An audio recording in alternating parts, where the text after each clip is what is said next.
The damage is done, and Donald Trump knows it. No matter what he does to try and block or cover up the Epstein files at this point, there is nothing Donald Trump can do to distract us or to get us to move on from the fact that he has been engaged in a decades-long criminal cover-up of his crimes with Jeffrey Epstein. And he just admitted to the crimes of Epstein in an insane post in the early morning that we are going to get into. But before we do, if I could quickly ask you to leave a like on this video, and if you haven't already and you enjoy our channel, to hit that subscribe button because it goes a long way in supporting our work. Now, before we get into Donald Trump's criminal admission and how this is really the last and most devastating blow in these Epstein file scandal, I want to start with what Senator Chris Coons had to say this morning about what will be Donald Trump's last-ditch effort to try to block the Epstein files. What's the plan in terms of getting the House-passed resolution in front of the Senate? How soon will that happen? How soon will these Republicans get a chance to reverse their votes and try to clean up their act? So this is going to be an interesting week. My gut hunch is that Attorney General Bondi, having just been ordered on social media by the president to open an investigation into a series of high-profile Democrats, will promptly say, oh, no, there's an ongoing investigation. We can't disclose any of this. And the president will back that up. But you are absolutely right. We should be going to the floor every day and doing unanimous consent requests that say we should see these files now. We owe it to the victims. We owe it to transparency. Trump ran on, I will release the Epstein files on day one, and has done everything possible, including hauling Lauren Boebert into the Situation Room for a closed-door muscle session.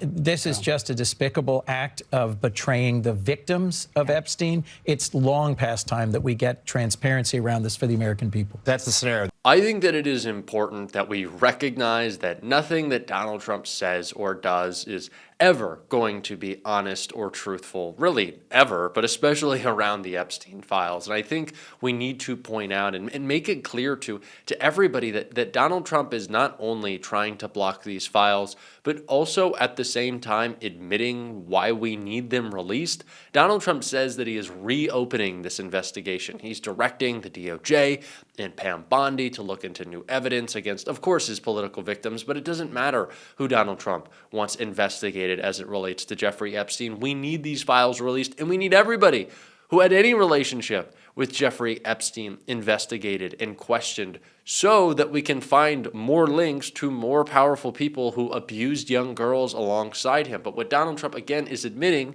is that Pam Bondi prematurely closed this investigation. Why? To protect Donald Trump. It is my opinion now that the only thing that those 1,000 FBI agents did who were assigned to the Epstein case was go through and remove Donald Trump's name, because apparently his name has come up in the files more than any other.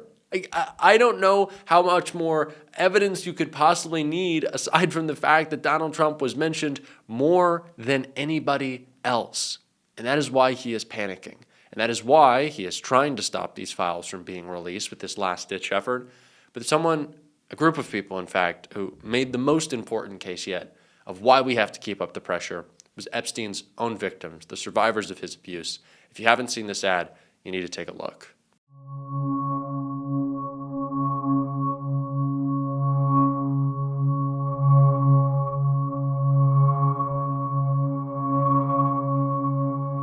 I suffered so much pain. So much pain. So much pain. I suffered so much pain. I was 14 years old. I was 16 years old. I was 16. 17. 14 years old. This is me. This was me. This is me. When I met Jeffrey Epstein. This is me when I met Jeffrey Epstein.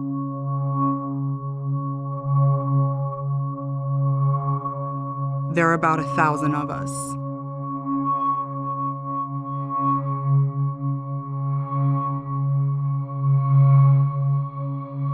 It's time to bring the secrets out of the shadows. It's time to shine a light into the darkness. What is so devastating about so many of these women's stories is that they are calling for the release of the Epstein files because they were so traumatized by the abuse that they underwent that they don't even remember their own story, that they want to know, that they need to find justice by knowing their own story and then seeking accountability for those who perpetrated these disgusting crimes against them. And it is important to keep in mind that while all of this is happening, while these cries for justice are coming out of these survivors, the person that Donald Trump has felt the most sympathy for and has acted with the most sympathy for is Ghislaine Maxwell, who is still enjoying her 5-star luxury resort prison. And as she writes her commutation, as Donald Trump continues to say he hasn't ruled out pardoning her, Donald Trump knows. He knows what he is going to do to protect himself, but he also knows that the criminality is undeniable at this point. There is nothing Donald Trump can say or post to deny it. In fact, he can only confirm it, which is what he did on Truth Social late into the night, or really should say early into the morning. Donald Trump wrote on Truth Social early this morning, it's a Democrat hoax for the purposes of deflection, just like the Russia scam. They had the sleazy relationships with Epstein and should be prosecuted. Donald Trump sent that post out in response to this tweet from David Schoen. If Jeffrey Epstein had any dirt on Donald Trump, he would have had great leverage in the criminal case against him at the time he died. The fact that he unequivocally said he had none ought to shut down the false claims otherwise, but facts are no obstacle to political attacks. I want to address the Trump tweet because it just admits to his criminality, but I first want to start by saying, responding to what Donald Trump reposted, are you serious right now? Are you saying that there is nothing that Epstein had on Trump that could have gotten him preferential treatment in a trial, that could have maybe gotten his sentence commuted, that possibly could have gotten him better prison conditions? Because that's exactly what's happening with Ghislaine Maxwell right now. So if you're saying that Epstein had nothing on Trump, why is Ghislaine Maxwell in a better prison facility right now? Why is she working on her commutation? Well, why is that the case? Because her and Epstein were in lockstep. So you'd have to explain that away, which they can't do. But to the Trump post, Trump is clearly admitting that anyone with a relationship with Epstein should be investigated, but he's also saying that there needs to be prosecution of those with relationships to Epstein. But what Kash Patel told us only a few short weeks ago was that Epstein was acting independently of anyone else, that he was working by himself, that there was no trafficking operation, that it was just Epstein. They want to deny the fact that there are rich and powerful men connected to Epstein, but they can't do that. And Donald Trump just admitted why, because he wants these people prosecuted, which means there were crimes committed, crimes that Trump and Bondi overlooked to protect himself. And for this argument that Democrats don't actually care about Epstein, we're using it now that it's just politically convenient, I find that incredibly stupid. I also find it another admission of guilt from Republicans. Are you now telling me you don't want to talk about Epstein because it's politically inconvenient? You're kind of telling on yourself there. But I think someone who had the best response to this was Jasmine Crockett in this clip right here. Why were Democrats not louder at that time about this release? So a couple of things. Number one, you had pending litigation. So we're not the ones that went out making some campaign promises. In fact, the vast majority of Democrats had been campaigning on things such as affordability.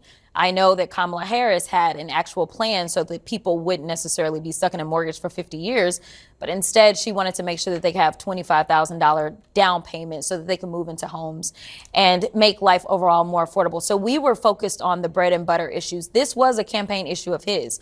But while there was pending litigation, if you look at when Maxwell was finally convicted, and honestly, she just finished probably one of her last appeals here recently. You are not usually in the middle of an active case and then you say, oh yes, we're going to release everything. That's not how that goes. So she was prosecuted under the Biden-Harris administration. So no, this was not something to do at that point in time. At this point in time, it's clear that they are not interested in going forward with any additional prosecutions, in addition to the fact that the survivors have come forward. They are begging Congress to do this. This is not something that the survivors were necessarily doing at that time. They were still believing in the system and hoping that it would work. What's your sense? The survivors obviously have been on Capitol Hill, Yeah. And of course, many of them endured just horrific things. They have said it should not be on them to provide a list of the people that they encountered. Yes. Do you, in the course of your work on the committee and perhaps discussions with them, have any understanding or thinking that they may change their position on that we may see a list from them? I don't think so. Let me tell you something. There's been recent reporting where MAGA seems to be upset because I have to pay for security. I'm actually upset that I have to pay for security as well. The threats that come with being on the other side of this president are significant and serious. And so when you have a list of women and they are the ones that are making these claims, for anybody that doesn't want to believe the truth, then they will start to go after them. They will start to threaten their families. Democrats actually care about accountability. Democrats actually want the truth to come to light. Republicans obviously don't. And it is why I say we push to ask the most extreme questions, the questions with the darkest answers. Like, did Donald Trump kill Jeffrey Epstein? I think that is a legitimate question that we should be asking, especially when his brother on the Don Lemon Show just the other day had this to say about what he thinks about Trump's involvement with Epstein's death. When you saw that interview with them, I think there was a couple of interviews.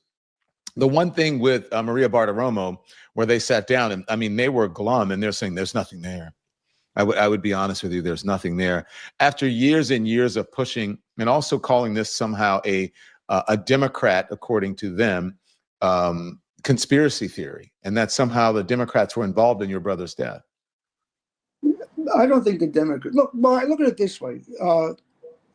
Bill Barr, when he came out with that ridiculous statement, he was the Attorney General. You know, who did he look? If Jeffrey was murdered, which I believe he was, somebody did it. So the people who are coming out with these ridiculous statements, I think, are covering up for somebody, right? So who are they covering up for? You know, Bill Barr worked for the President of the United States. Kash Patel works for the President of the United States. Pam Bondi works for the President of the United States. Maybe someone should ask him what he knows. Who do you think they're covering up for? Who do they all work for? They all work for Donald Trump. Well, like I said in another interview, I wouldn't be surprised. You wouldn't be surprised if Donald Trump was behind your brother's death? Are you saying that Donald Trump had your brother murdered, you believe? I'm not saying that. I'm saying if that's what it was, I wouldn't be surprised. We know that Jeffrey had dirt on Donald Trump. We know that. That's a fact. Because he said in 2016 with the election that if he said what he knew, they'd have to cancel the election. He didn't tell me what he knew, but that's what he said. And I've been public about that before. That shouldn't come as a shock. Dirt like what? Dirt about what? Court, Steve Bannon said that the only person he feared for Donald Trump's sake was Jeffrey Epstein. Why? What do you think? Jeffrey was going to beat him up? No, it's because of what Jeffrey knew. And what did Jeffrey know? Well, I don't know. He didn't tell me what he knew, but he said if he said what he knew, they'd have to cancel the election. That's a direct quote. We should be asking all of these questions because Donald Trump is admitting to us we need to. We need to ask the dark questions with the dark answers, and we are going to on this show. We are going to push back on this show. We are going to keep fighting on this show. And if you want to support that, as always, you can hit that subscribe button, leave a like on this video. If you stuck around to the end, drop a blue heart in the comments. Keep on fighting, y'all. Don't let them silence you. By the way, I am sick, so if I sound like shit, that's why. And until next time, I'll see you soon.